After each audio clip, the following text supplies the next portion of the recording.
प्रार्थना में रहते हैं और रोजों में रहते हैं। रोजे आपकी जो उपवास हैं वो आपकी जो शरीर की इच्छाएं हैं, आपका शरीर का जो आप पर शरीर क्यों कामयाब नहीं होते क्रिश्चियन? क्योंकि उनका शरीर भारी है उन पे।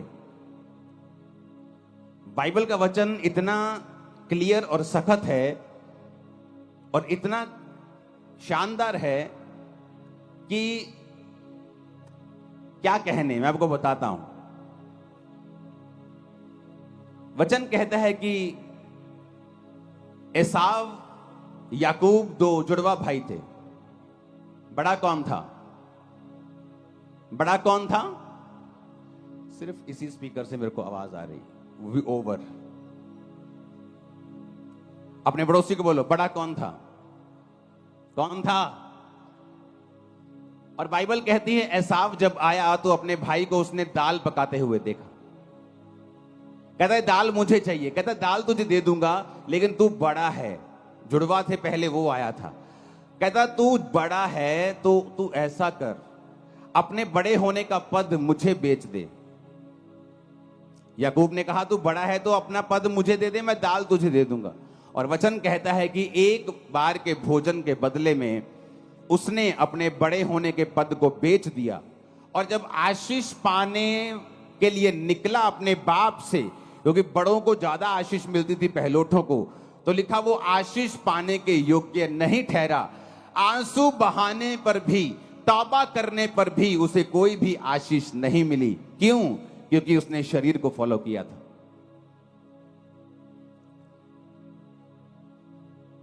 जो लोग शरीर को फॉलो करते हैं वो आशीष पाने के योग्य नहीं है। वचन कहता है कि अगर आप व्यभिचार में गिर गए, अगर आप पाप में गिर गए, अगर आप चोरी में गिर गए, तो आप सेवा करने के भी काबिल नहीं हैं उच्च पद की। वचन तो इतना गहरा है वचन।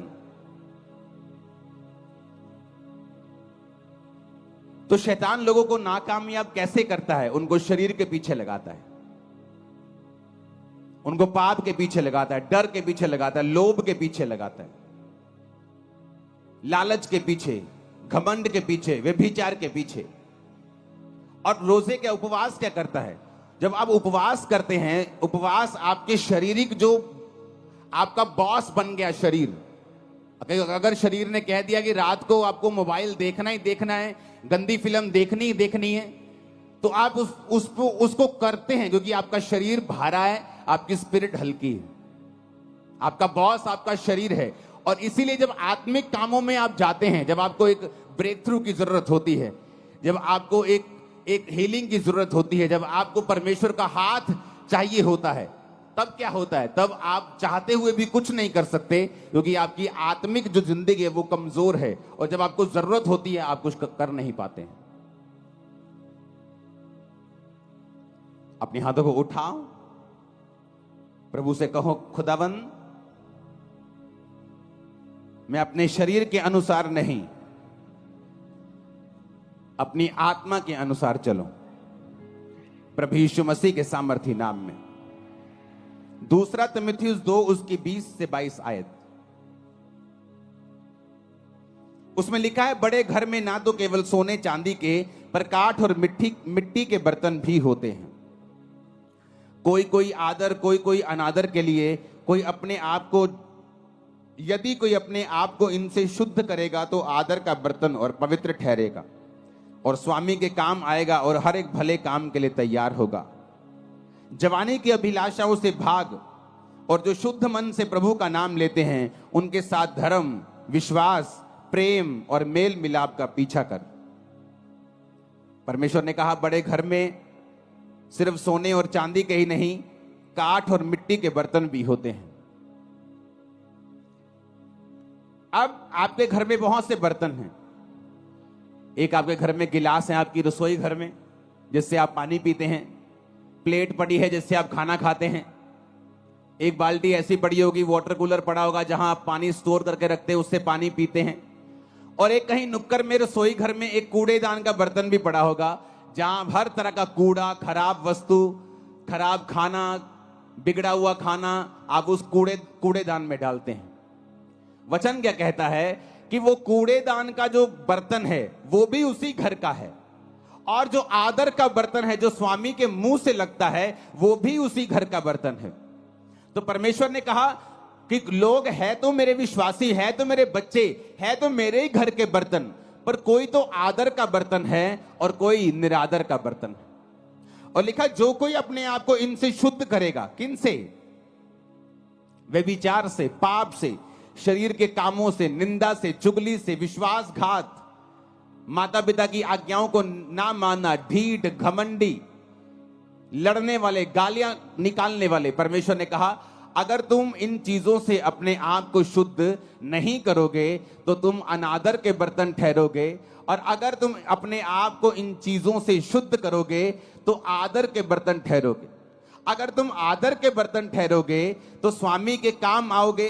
अगर तुम स्वामी के काम आओगे, उसके मुंह से लगाए जाओगे, तुम्हारी आशीषें अलग होंगी, तुम्हारी आशीषें दूसरों के जैसी नहीं होंगी, क्योंकि तुम आदर के बर्तन हो।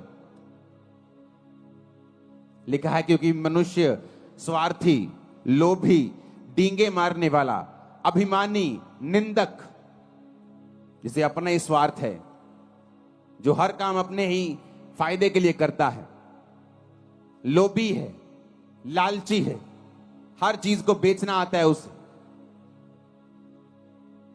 डींग मार। वो चर्च में गए थे, अच्छा ठीक नहीं हुए, आ जाओ मेरी चर्च में। डींगे मारनी। खुदावंद का आत्मा यहां आपको हील करता है, मैं नहीं।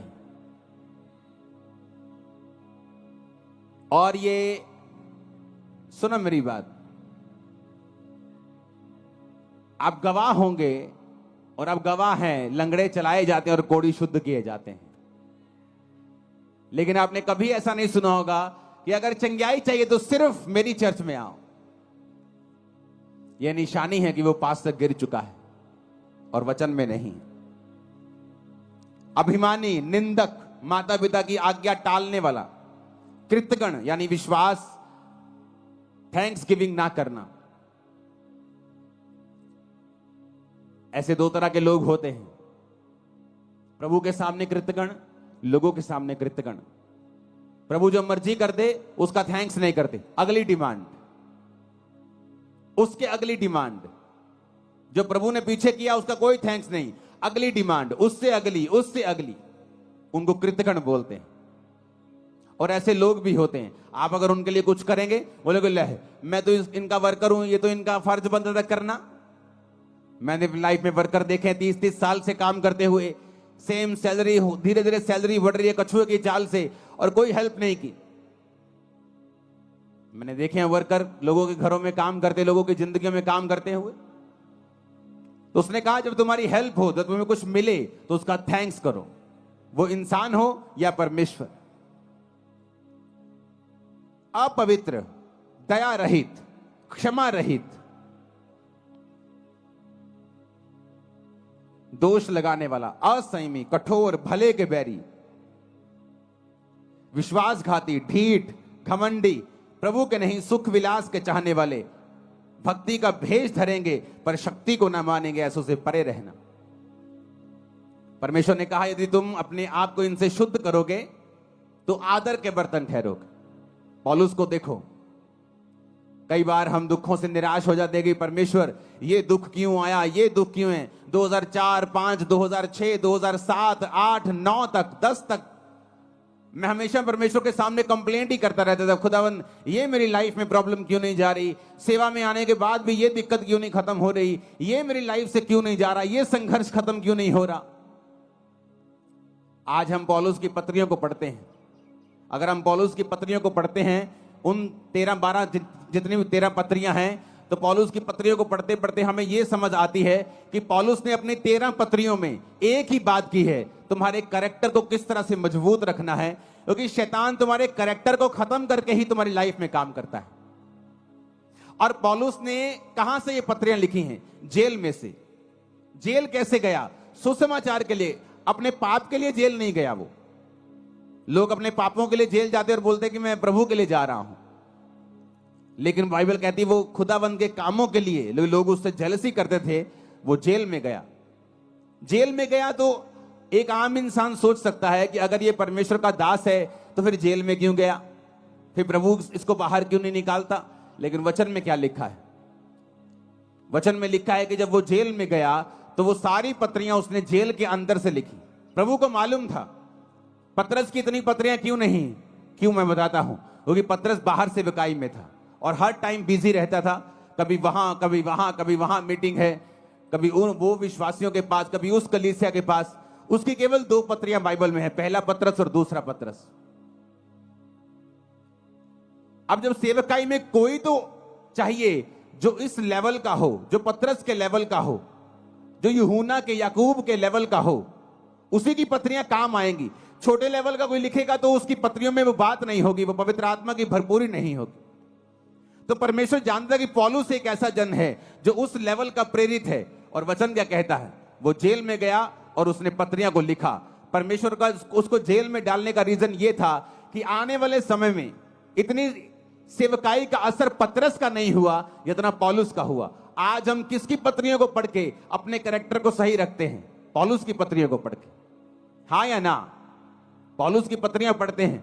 आप तिमुथियुस पढ़ो, जहां उसने लिखा है अपने स्पिरिचुअल सन को, उसने कहा मैं अपने आत्मिक पुत्र तिमुथियुस को लिखता हूं, ये करना है, ये करना है, ये करना है। दूसरा तिमुथियुस कैरेक्टर के बारे में, कुलस्सियों कैरेक्टर के बारे में, थिस्सलुनीकियों कैरेक्टर के बारे में, तीतुस की पत्री, फिलेमोन की पत्री। अगर आप इन पत्रियों को पढ़ेंगे आपको कैरेक्टर नजर आएगा कि पौलुस ने कैरेक्टर के विषय में बहुत सी बातें की हैं। हालेलुया। लेकिन कैसे की? बाइबल कहती है हर एक चीज मिलकर भलाई को पैदा करती है जो प्रभु यीशु से प्यार करते हैं। उसने अपने आप को पवित्र रखा, फास्टिंग में रखा, प्रेयर में रखा और जेल से पत्रियां लिखी जो आज तक हम पढ़ के आशीष पा रहे हैं। अपने हाथों को उठाओ, बोलो हर एक दुख के लिए जो खुदा की मर्जी से आया, मैं खुदा का थैंक्स करता हूं। ऊंची आवाज में बात करो।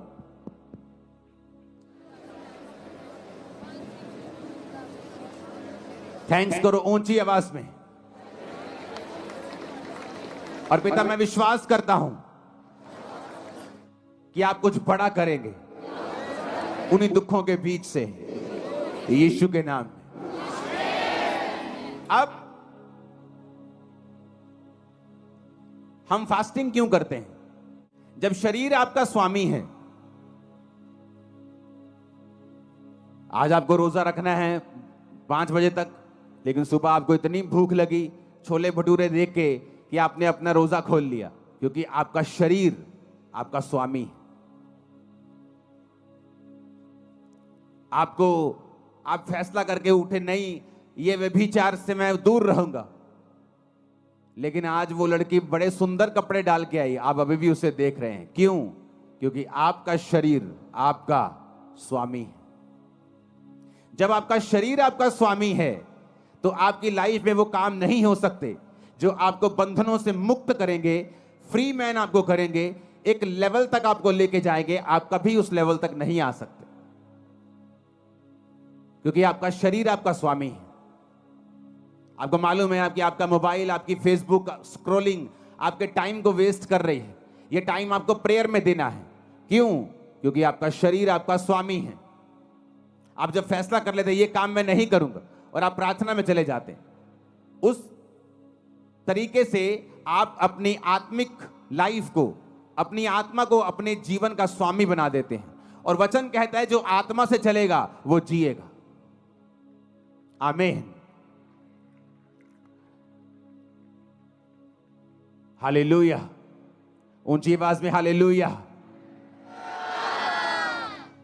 आप जानते नहीं आत्मा में रहना और प्रार्थना और उपवास में रहने से कितने बंधन टूटते हैं और कहां ये चीजें लगती हैं जाके, आपको मालूम भी नहीं। पिछले दिनों जब मैं प्रार्थना उपवास में था तो इस थर्सडे मैंने चर्च आना था, लेकिन थर्सडे में जब मैं प्रार्थना कर रहा था बुधवार को, तो परमेश्वर मुझे दर्शन देने लगा प्रार्थना में। जब प्रार्थना उपवास में मैं पिछले दिनों में था तो प्रेयर कर रहा था तो परमेश्वर दर्शन देने लगा। और ऐसे दर्शन नहीं देने लगा कि मैं कुछ मांग रहा हूं प्रभु से कि मुझे ये चाहिए, मुझे ये चाहिए। जस्ट मेरी आदत है खुदावंद की प्रेजेंस में बैठना और बैठे रहना और प्रेयर करना और बेदारी के लिए प्रेयर करना, लोगों के लिए प्रेयर करना, मेरा अपना कोई मसला नहीं है खुदावंद के सामने। मेरे मसले चर्च के होते हैं, आपके होते हैं। आप यहाँ काउंसलिंग के लिए आते हैं, आपके केस मोबाइल पे मेरे पास आते हैं, जब उनसे हल नहीं होता डायरेक्ट मेरे पास आते हैं, तो मैं लिख के भेजता हूँ, इसको ये कहना है, ये कहना है, या सिर्फ ले हैंड में खड़ा करो, या इसको रोजे रखवाओ, या मुझसे मिलाओ, इसे ऑफिस भेजो। तो मेरा मसला सिर्फ आपके साथ होता है। तो मैं जब प्रेयर कर रहा था खुदावंद के साथ, तो परमेश्वर ने मुझे कहा कि एक बुक लिखनी है, सनातन परमेश्वर कौन है। वो बुक मैंने लिख दी है, आपको 2 हफ्तों प्रिंट हो जाएगी, अभी 1 हफ्ते में। मेरी तरफ से सब चला गया है, जस्ट वो डिजाइन हो रही है, प्रिंट हो जाएगी और आपको 1-2 हफ्ते में बुक मिल जाएगी। आप नोटिस करेंगे उस बुक के जरिए से जो लोग परमेश्वर में नहीं हैं, आप उनको जस्ट वो बुक दे देना, मैं कह रहा हूं वो चर्च में बैठा होगा, इतना छुएगा खुदा उसे। और कैसे हुआ? मैंने बुक के लिए प्रेयर नहीं की, मैंने बुक के लिए प्रार्थना नहीं की, मैं जस्ट प्रभु की हुजूरी में बैठा था, प्रार्थना कर रहा था। तो पवित्र आत्मा ने मुझे विजन दिया, सनातन परमेश्वर कौन है, इसके बारे में लिख। और उसमें 2 हिस्से हैं, एक सनातन परमेश्वर कौन है, एक और हिस्सा है जो आप बुक में पढ़ेंगे, वो भी एक शानदार हिस्सा है। जो कोई व्यक्ति अब उस बुक को पढ़ेगा, उसे समझ आ जाएगा कि यीशु मसीह कौन है। क्या ये धर्म बदलने वाले लोग हैं, क्या कन्वर्जन करने वाले लोग हैं, या यीशु मसीह छुड़ाने के लिए आया। एक बुक आपके लिए एक सुसमाचार का एक कारण बन जाएगी और लाखों करोड़ों लोग उस बचाए जाएंगे। मैं बता रहा हूं, उसी बुक से आप देखना टेस्टिमनीज आती। कैसे पॉसिबल हुआ? जब आप परमेश्वर की प्रेजेंस में जाते हैं, आप प्रभु की प्रेजेंस में होते हैं, परमेश्वर आपकी लाइफ को फ्रूटफुल बनाता है, इफेक्टिव बनाता है। वो आपके बिजनेस के बारे में आपको दर्शन दे सकता है। आपका बेटा जो बचा नहीं है, नशे करता है, उसके बारे में आपसे बात कर सकता है। आपकी वाइफ के बारे में, आपके हस्बैंड के बारे में, आपके बच्चों के बारे में, आपकी सेहत के बारे में, किसी भी बारे में वो आपसे बात कर सकता है। जो चीज कमजोर है, शैतान के हाथ में है, बंधन के नीचे है, उसके बारे में प्रभु आपसे बात करता है। इसलिए तो वचन में लिखा है कि मैं अपने वचन को भेज के अपने लोगों को चंगा करूंगा। तो होता क्या है कि आपके पास वचन आता है कि बेटे, मेरे बेटे, सनातन परमेश्वर कौन है, इसके बारे में लिख। अब पता नहीं कितने लाख लोग उससे आजाद हो जाएंगे, कितने लाखों लोग उस वचन से छूट जाएंगे जब वचन को पढ़ेंगे। और आगे एक और उसका हिस्सा है बड़ा शानदार, जब उसे पढ़ेंगे। तो ये कैसे पॉसिबल है? जब आप शरीर के कामों को खत्म करके, आत्मा को फॉलो करके, प्रार्थना और उपवास में अपनी जिंदगी को दे देंगे, तब परमेश्वर आपसे बात करना शुरू करता है। कितने मेरी बात को समझ रहे हैं? तब तक आप उस लाइन में हैं। जैसे आप बिजली का बिल भरने, पुराने टाइम में लोग लाइन में लगते थे, पता नहीं आज लगते हैं कि नहीं लगते, ऑनलाइन हो जाता सब कुछ, लेकिन लाइन में लगते। तो आप लाइन में तो लगे हुए हो, छुटकारे की लाइन में, हीलिंग की लाइन में। लेकिन जब तक आप फास्टिंग, उपवास, प्रार्थना, तौबा, शरीर के कामों से मुक्त होकर प्रभु के सामने समर्पित आप नहीं होंगे, तब तक आप लाइन में तो हो पर आपका नंबर नहीं आएगा। लाइन में तो लगे हुए हो, चर्च तो जा रहे हो, पता सब कुछ है, प्रभु की दया भी है। लाइन में लगे, ये भी एक फजल है, प्रभु को जानते हो, ये भी एक अनुग्रह है। लेकिन रियल छुटकारा, नंबर कब आएगा? जब तुम इन बातों को फॉलो करोगे। ऊंची आवाज में हालेलुया बोलो। और जब हम उपवास करते हैं, क्या होता है? उपवास हमारे शरीर के जो बॉसपन है, उसका जो बॉसी शरीर है, जो मालिक बनता है, वो उसके मालिकियत को खत्म कर देता है। जो शरीर का प्रभाव है, पाप का प्रभाव है, गंदगी का प्रभाव है, नेगेटिविटी का प्रभाव है। मुझे आज भी याद है 2004 में जब मैं परमेश्वर में आया तो शैतान मेरे पे अटैक करता था बहुत। वचन जानने के बाद भी, प्रार्थना करने के बाद भी, सिर्फ 1, 2, 3, 4 महीने ऐसा हुआ मेरे साथ। तो जब वो अटैक करता था मेरे पे कभी कभी, तो पवित्र आत्मा मुझे पता क्या बोलता था? मुंह से बोल। मैंने फास्टिंग स्टार्ट कर दी। खाना 6 बजे खाया है, शाम को 7 बजे, 10 बजे है रात के अभी, लेकिन मेरे मुंह से निकलता, मैंने मेरी अभी से फास्टिंग स्टार्ट। जब मैं मुंह से निकालता था, प्रार्थना में बैठता था, शैतान के अटैक कम होने लगते थे।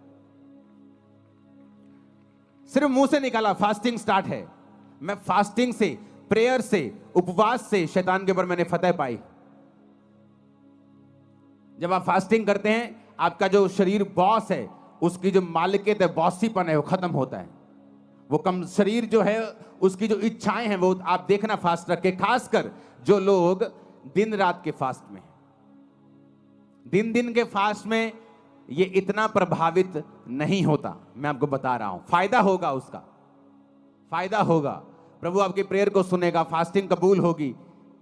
लेकिन दिन रात के जो फास्ट हैं, ये एक अलग लेवल के फास्ट है। हालेलुया।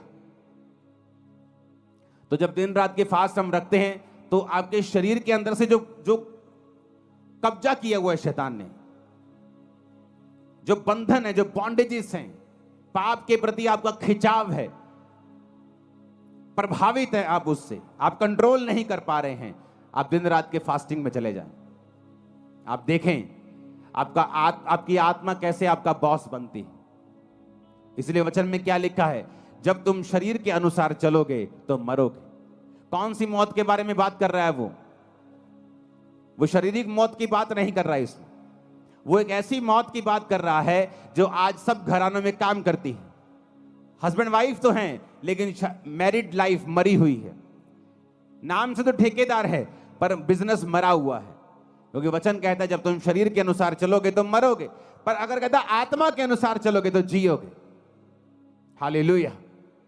कि नाम से तो पास्टर हैं, पर सेवकाई मरी हुई है।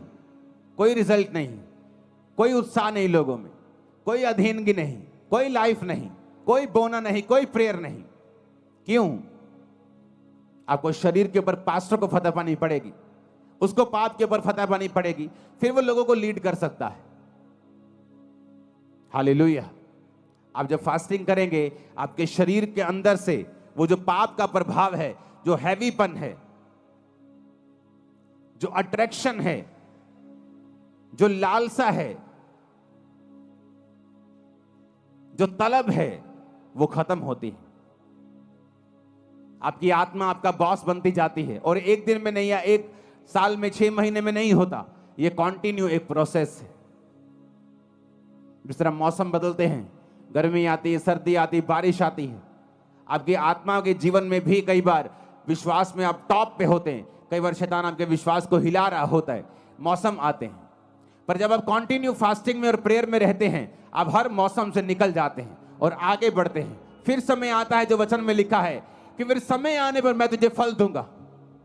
समय आने पर तू फल लेके आएगा। जिस तरह वचन में लिखा है भजन संहिता 1 में कि समय आने के ऊपर तेरे पत्ते तो हरे रहेंगे क्योंकि तू नदियों के किनारे लगा हुआ है, लेकिन समय आने पर फिर फल भी आएगा, गवाहियां भी आएंगी।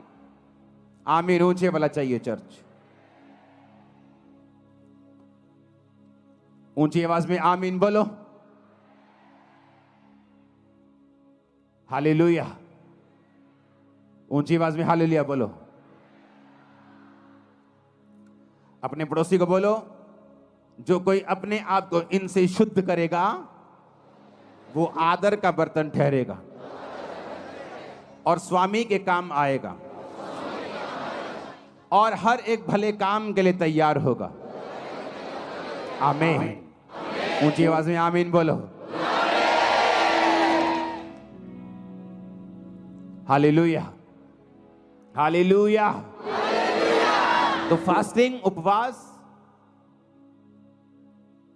मसीही जिंदगी एक डिसिप्लिन वाली जिंदगी है। अगर आप मसीही हैं और आपकी लाइफ में डिसिप्लिन नहीं है, तो एक्चुअल में आप डिसाइपल नहीं, आप चेले नहीं। ये कहीं और होता होगा कि आप जाएं, जो मर्जी करें, जो मर्जी खाएं, जो मर्जी पिएं।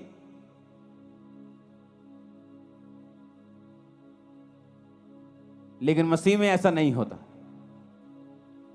यीशु मसीह ने कहा अगर तू इनसे अपने आप को शुद्ध करेगा तो स्वामी के काम आएगा, आदर का बर्तन ठहरेगा।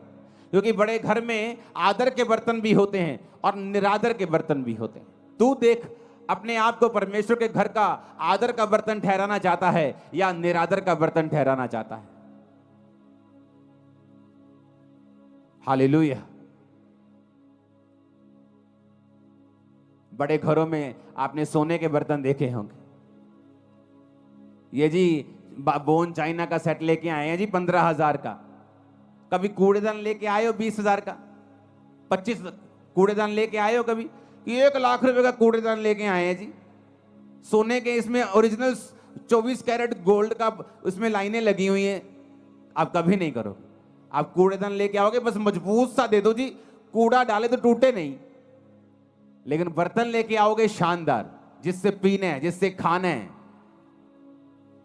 काम हमारे निरादर के बर्तन वाले हैं और प्रभु से हम कहते हैं कि हमें आदर क्यों नहीं मिल रहा, मेरा बच्चा मेरा आदर क्यों नहीं करता। तुम प्रभु का आदर नहीं करते, लोग तुम्हारा आदर नहीं करते। मेरी फैमिली मेरे अधीन नहीं है जी, तुम परमेश्वर के अधीन नहीं हो, इसलिए तुम्हारा परिवार तुम्हारे अधीन नहीं।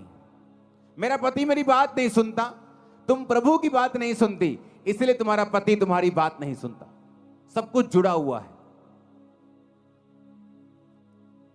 तुम आत्मा में कामयाब हो जाओ, शरीर में कामयाबी तुम्हारे पीछे पड़ के मिले, तुम्हें मिलेगी, बाइबल कहती है।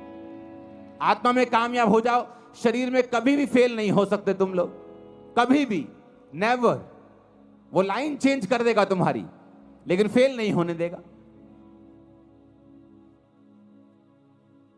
हालेलुया। मसीह जिंदगी डिसिप्लिन वाली जिंदगी। मसीह में आके भी डिसिप्लिन नहीं है। अगर उन्हीं चौकों में खड़े होकर लड़कियों को छेड़ना है, अगर वैसे ही काम करने, वैसे ही मोबाइल चलाने, उन्हीं ब्लॉगर्स की तरह वैसे ही ब्लॉग बनाने और गालियां निकालनी है, अपने आप को क्रिश्चियन बोलना छोड़ दो। तुम उन लोगों की तरह नहीं हो। हालेलुया।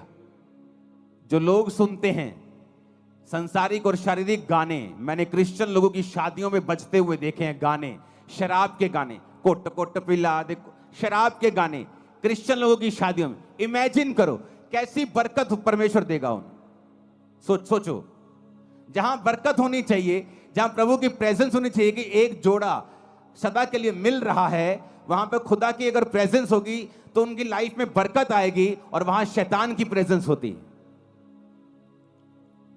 आप किस चीज से सुनते हैं बताओ? उस अंग का नाम क्या है?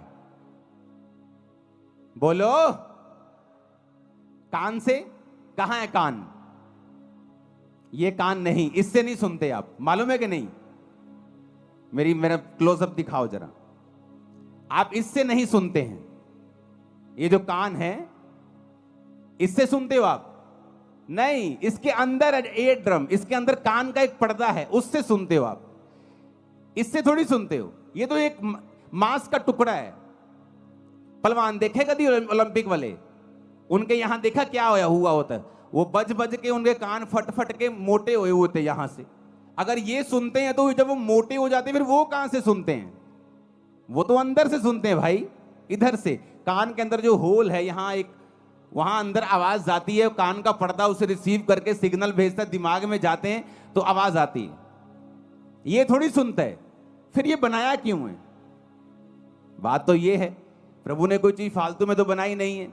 अगर मैं इसे हटा दूं, आप कई लोगों का देखोगे एक्सीडेंट में कान उखड़ जाता है, उनके कान होता ही नहीं है, फिर भी वो सुनते हैं। लेकिन परमेश्वर ने बनाया क्यों है फिर ये कान? अगर आप ध्यान से देखें एक पिक्चर में, कान और स्त्री का गर्भ दोनों सेम शेप के होते हैं। इधर लेफ्ट साइड पे स्त्री का गर्भ है, यूट्रस है, जहां बच्चा होता है। बच्चा और कान दोनों सेम शेप के होते हैं। दूसरी फोटो भी है आपके पास। कान और बच्चा और स्त्री का गर्भ, पिछली फोटो दिखाओ, दोनों सेम शेप के होते हैं। परमेश्वर ने जब कान अंदर बनाया तो परमेश्वर चाहता था कि इंसान जो है इस बात को समझे कि मैंने कान का बाहरी हिस्सा वो ऐसे भी छोड़ सकता था, यहां फ्लावर बना सकता था ऐसे सुंदर करने के लिए, लेकिन उसने गर्भ की शेप को लिया और तुम्हारे कान पे चिपका दिया। क्यों? क्योंकि परमेश्वर ने तुम्हें बहुत केयरफुली डिसाइड करने के लिए बोला है कि तुम अपनी लाइफ में क्या सुनोगे और क्या नहीं सुनोगे। क्यों? जब औरत के गर्भ में बीज जाता है तो वो बच्चा पैदा करता है, और जब परमेश्वर ने कहा तुम्हारा कान जो गर्भ की शेप का है, जब इसके अंदर बीज जाएगा, वो चाहे अच्छा बीज हो चाहे बुरा बीज हो। एक चोर का जब शादी होता है तो उसके भी बच्चा होता है।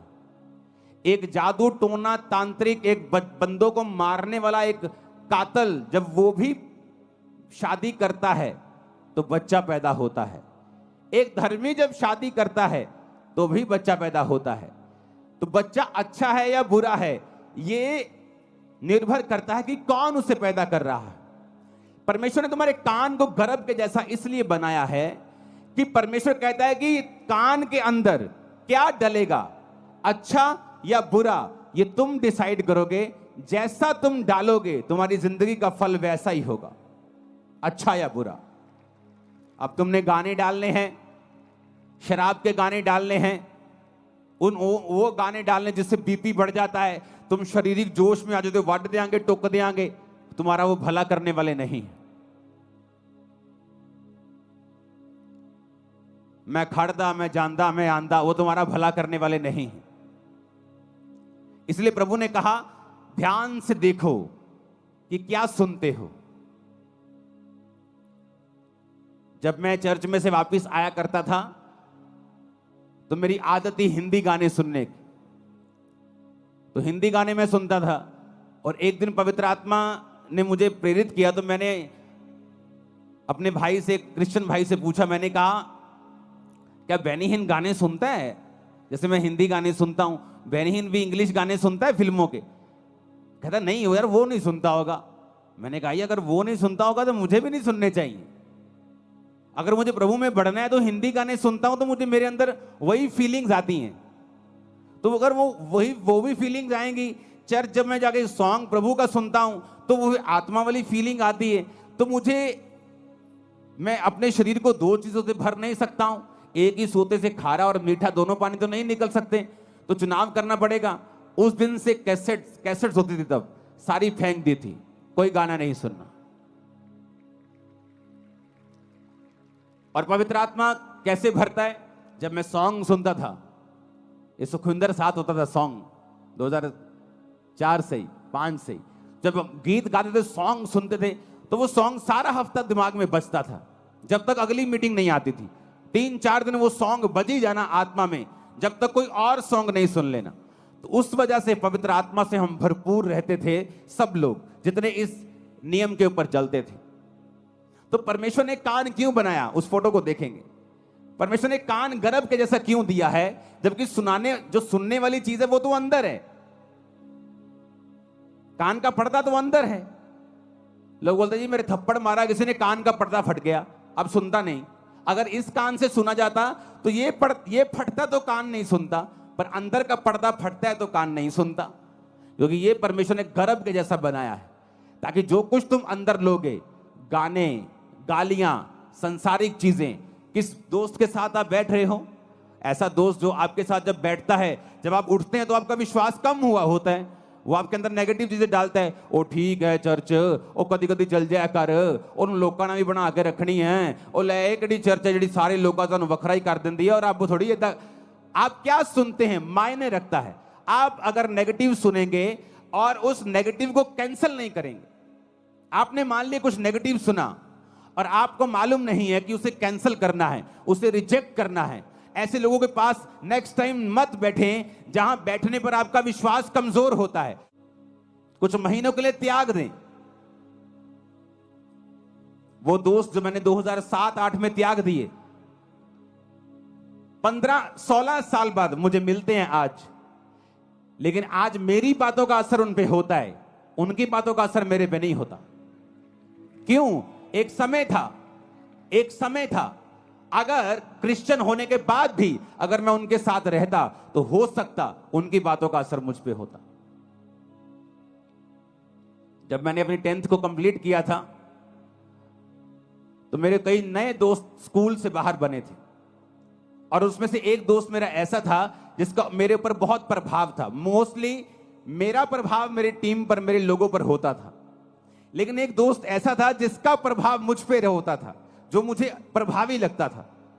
अगर वो मेरी लाइफ में होता क्रिश्चियन बनने के दौरान, मैं आपको बता देता हूं, अगर वो मुझसे कहता तो हो सकता मेरा विश्वास वो ना होता, क्योंकि मसीह में आने के बाद बहुत सी दिक्कतें मुझे हुई।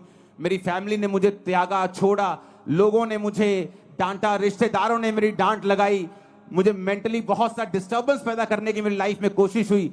शैतान ने डिस्टर्ब अलग किया, बीमारियों ने अलग किया, लोगों ने अलग किया। पर मसीह में आने के कुछ महीने पहले ही वो दोस्त को परमेश्वर ने मेरी लाइफ से दूर कर दिया था। और अब तब मुझे मालूम हुआ कि इतनी स्टूपिड सी चीज के ऊपर हम कभी भी अलग नहीं हो सकते थे, लेकिन हम हुए। लेकिन कुछ साल पहले हमारा फिर मेल मिलाप हुआ। आज मेरी बातों का असर उस पर होता है, उसकी एक भी बात का असर मेरे पे नहीं होता। टाइम होता है, एक समय होता है, खुदावंद आपकी बोलता है सहेली छोड़ दे मेरी बेटी, अपने दोस्त को मेरे बेटे छोड़ दे, अपने इस रिश्तेदार को छोड़ दे, कुछ साल के लिए अलग हो जा, अपनी लाइफ बना, अपना कैरियर बना। अरे यूपीएससी एग्जाम में भी, संसारिक सफलता लेने के लिए भी बच्चे जो हैं कुछ देर के लिए अलग हो जाते हैं। माता पिता अपने शहर को छोड़ के बच्चों के साथ दिल्ली चले जाते हैं एग्जाम की तैयारी करने के लिए। एक संसारिक आदमी को मालूम है संसारिक दृष्टि में कामयाब होने के लिए हमें त्याग करना पड़ेगा, और आत्मिक लोग इतने मूर्ख और इतने अंधे और इतने बहरे और गूंगे हैं कि वो त्याग करने के लिए बिल्कुल तैयार नहीं। उन्हें लगता कोई त्याग करने की जरूरत नहीं, घर में बार बनाओ कोई प्रॉब्लम नहीं, घर में शराब पियो कोई प्रॉब्लम नहीं, कैसी भी संगति करो कोई प्रॉब्लम नहीं, कहीं भी जाओ कोई प्रॉब्लम नहीं, चर्च भी जाओ, उधर भी जाओ, जब उनका प्रोग्राम आता है, उस धर्म का आता है, उधर भी जाओ, सब जगह जाओ। इसीलिए तो आप यहां बैठे हो जहां आपको नहीं होना चाहिए, कि 10 साल से नाम ठेकेदार है लेकिन ठेका कोई नहीं है आपको। आप वहां बैठे हो जहां आपको नहीं होना चाहिए। आपको फलवंत होना चाहिए था, बढ़ना चाहिए था। बढ़े क्यों नहीं? क्योंकि क्रिश्चियन व्यक्ति के बारे में बाइबल कहती है कि नमक का स्वाद अगर बिगड़ गया तो वो किसी काम का नहीं। दूसरा बंदा पापी हो सकता है शारीरिक रीति से कामयाब हो जाए, लेकिन क्रिश्चियन अगर खुदा से दूर होगा तो धक्के खाएगा और पैरों के नीचे आएगा, वचन कहता है, क्योंकि तुम सच्चाई को जानते हो। तुम्हारा न्याय अलग रीति से होता है। दूसरा गाने सुन के कामयाब हो सकता है, संसारिक दृष्टि से, आत्मिक दृष्टि से वो भी एक नाकामयाब व्यक्ति है, लेकिन तुम शारीरिक और मानसिक और आत्मिक सब दृष्टि में नाकामयाब हो सकते हो, क्योंकि तुम्हारा न्याय अलग रीति से होता है। तुम प्रभु के लोग हो, तुम वचन जानते हो, सच्चाई जानते हो, तुम जानते हो तुम उजाले में हो, तुमने उजाले का स्वाद चखा है, तुम परमेश्वर को जानते हो। हालेलुया। जब सुबह अपने कानों में कंघी, जब अपने बालों में कंघी करने के लिए उठोगे तो अपने कानों पे ध्यान देना और सोचना कि आज मुझे क्या सुनना है, इस गर्भ के अंदर मुझे क्या लेके जाना है, अच्छा बीज या बुरा बीज। अच्छा बीज लेके जाऊंगा तो अच्छा फल लाएगा, बुरा बीज दूंगा तो बुरा फल आएगा। जमीन नहीं देखती, अब आम बो दोगे भी आम उगा देगी, आप डोडे बो दोगे डोडे उगा देगी, आप कांटे बो दोगे, कैक्टस बो दोगे कैक्टस उगा देगी। जमीन नहीं देखती, जमीन बोलती मुझे बीज दे मैं तुझे उगा दूंगी। कान भी, जीवन भी देखता नहीं क्या अच्छा है या बुरा है, वो तुम्हारा डिसीजन है, वो पावर तुम्हारे पास है, अंगों के पास नहीं है। जमीन के पास उगाने की पावर है, तुम्हारे अंदर उगाने की पावर है, लेकिन उगाना क्या है ये तुम्हारे ऊपर निर्भर करता है। ऊंची आवाज में हालेलुया बोलो, ऊंची आवाज में फिर से हालेलुया बोलो।